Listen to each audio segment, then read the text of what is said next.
Hey guys, so I'm just going to get situated here and then we are going to have a talk and hopefully I won't bump the camera. Um, so this is going to be probably a bit of a ramble, to be honest. Then again, when my videos not rambles, when I'm talking about something that isn't, let's just face it whenever I'm talking. But I've been really wanting to make a video on this for quite some time. It's been something I've really been thinking about a lot. And a lot of stuff has happened in the community lately that has been pointing in this direction as well. But basically, what I want to talk about tonight is mental health, the connection to my spiritual practice and my own experiences with it, and self-care, and basically some of the misconceptions around self-care and the deep importance of having a understanding and an awareness for mental health. This is something that I am passionate about myself. I guess I can just perhaps go chronologically for the experiences that I have without getting too deeply personal, but I do want to at least share some of my struggles because I hope that it provides a bit of authenticity to what I'm trying to convey. But the thing is that I started to experience depression when I was about 14, and throughout my time in junior high to high school, I experienced a lot of trauma, a lot of things that were extremely damaging to my self-worth, and it made a very deep wound, a very deep impact that affected me for a good decade afterwards, and it's still something that is affecting me to this day. And it wasn't just high school. I have a lot of trauma that has just been sporadic throughout my life. And I think that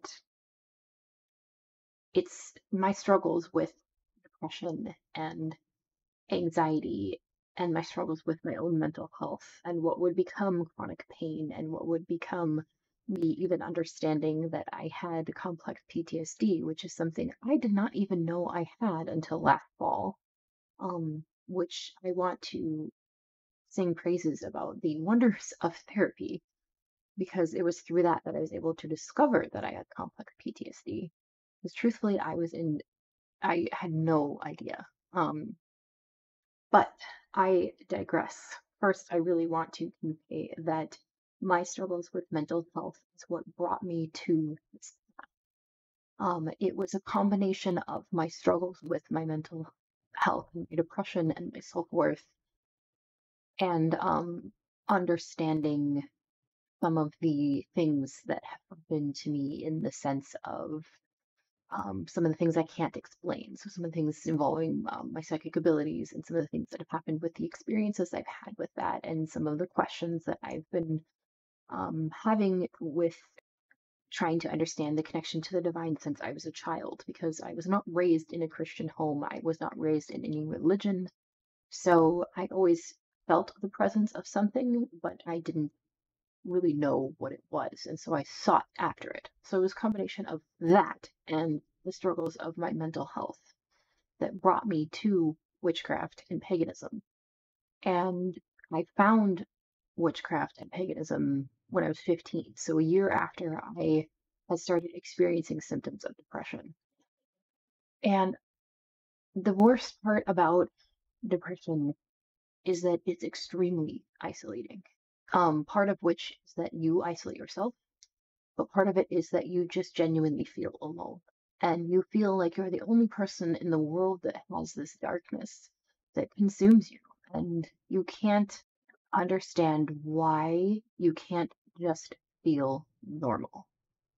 And I wanted so much to tie in my spiritual beliefs to my mental health to help me and my self-worth to help me regain some of my personal power.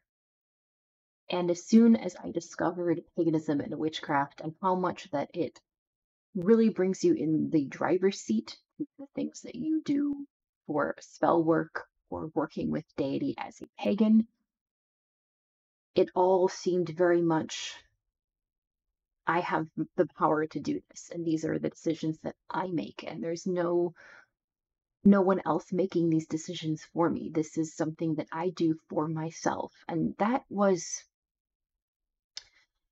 I don't think I have the proper words to describe how extremely powerful it was for a 15-year-old suicidal, depressed girl to come to that conclusion. But it created a ripple effect in my life. Now, to the point that I, almost 20 years later, I still struggle with these things, but I have carried my pagan beliefs. I have carried my deep love and connection to paganism and my craft because it has been my salvation and it has been the thing that has empowered me, I think, more so than anything else. Now, I don't want to discredit the other experiences I've had in my life, or the professionals or the family or loved ones that have helped me through these times. That is not what I'm meaning to say. I'm more just kind of focusing on the deep connection that there is to my mental health and my spirituality, and how this needs to be talked about. This needs to be talked about because it is important to have an understanding of why I have come to this and why my path is the way that it is and why I kind of revere in working with the shadow side of myself, because I have spent so much of my time on this spiritual journey trying to heal myself and trying to love myself and trying to understand myself and understand my place in this universe and my connection to everything that I feel is. And I don't think, I don't believe that I will ever be cured of my mental illness. And I know that I will never be cured of my physical illness. Because I have endometriosis and there is no cure. As for depression and anxiety, I have, over the last few years, finally started to take consistent medication each day for those things. And while that can be very demonized by some people, even my own family to some degree, I can tell you from my own personal experience that it has helped me a lot. But outside of, or that in combination with my spiritual practice and with seeking talk therapy and with trying to do the the fucking work to try and really look at the things that I do and understand what is my intention between my actions. And it's not perfect and I'm flawed and I always will be. But I I want to really stress the importance that looking in on yourself and finding your own darkness and facing it, that is all part of the work. That is all part of how you spiritually grow. And for me, it has been very cathartic and very healing, but also it's been very difficult. And it will continue to be difficult. Now, the other thing that I kind of want to get into with this ramble is self care and some of the misconceptions with self care. Because in the past, I want to say probably five or so years, self care has kind of become a buzzword, especially among the internet, especially among, I want to say, um, us. I'm a millennial, and I actually have read a lot on the fact that millennials have become very health conscious, and we've become very mental illness conscious and very psychological conscious. And I think it's just we grew up in the age of the internet and the access to information. We grew up while that completely rose to power. And so I think it's just kind of given us a little bit of an advantage on that. But I really have started to understand that some days for me, self care can seriously be drawing a bath and having those crystals out and those candles and exactly what you would think self care would look like when you hear that word. And that image would pop into your head. And other days, honestly, self care is seriously just brushing my hair or seriously just telling someone no. or understanding that these are my limits, or I'm so exhausted, or I'm in so much pain that I have to ask for help through my tears because I can't manage it. Sometimes self-care is dragging myself to sit here and basically sit in sacred space, tell, talk to the spirits, talk to my deities, talk to someone who will hear me because I can't keep it inside and I have to release it. And self care can be many things. And for those of you who have struggled with self worth, and for those of you who understand this journey, you are not going to wake up one day and suddenly love yourself. That is not going to happen. For for my perspective and my understanding, self care is a practice. It is something that you will continue to do. And something can come along that will completely shatter your resolve. You'll feel finally like you're in a place where you feel pretty good about what you're doing and who you are. And then the universe will throw something at you that will just give you that tower moment in the tarot where you're falling and there is fire, there is lightning, there's water that you're heading towards, maybe some horrible sharp rocks. We don't know what's going to happen at the bottom when we hit there, but this is the rug pulled out from underneath of us. This is the storm going through and tearing up every foundation that we had built. And we're standing in the wake thinking, what the fuck do I do now? And I think as much as we try to keep ourselves having that resolve, I think it's also good to understand that those moments will happen where you will get rocky and things will be shaken up.